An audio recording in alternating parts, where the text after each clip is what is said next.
gitna is square knot.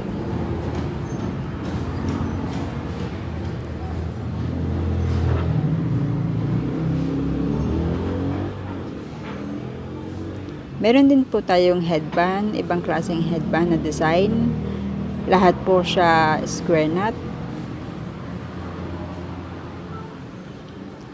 Kung gusto nyo po, yun po yung pinaka-easy na headband na gagawin. Puro lang siya square knot. So, hindi po kayo masyadong mahihirapan. So, pwede ko po sa inyo, send ang tutorial or i-post ang tutorial video dito sa akin channel.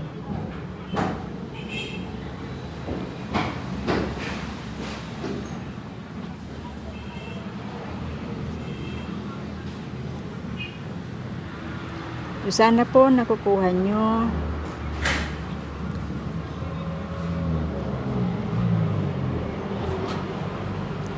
So, dalawang knot lang po siya.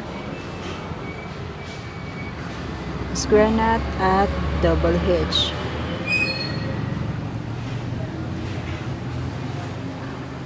So, yung hindi po nakakahabol, mag-comment below kayo at ituturo ko po yung knot na ginagamit natin dito. Square knot at double hitch knot. So, yun po yung gagawin kong next video sa mga hindi pa po nakakaalam ng knots na to.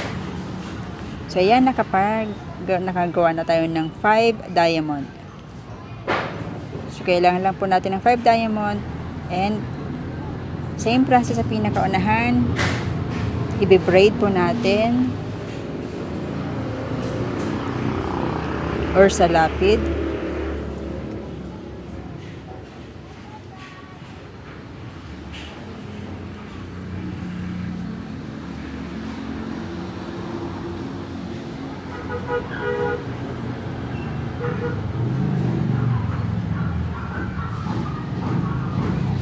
Sa lapid, 5 salapid po tayo ulit.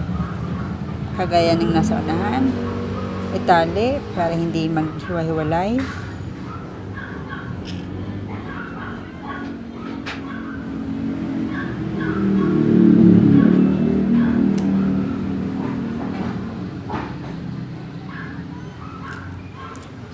At saka natin idudugtong doon sa itatali dito sa elastic band.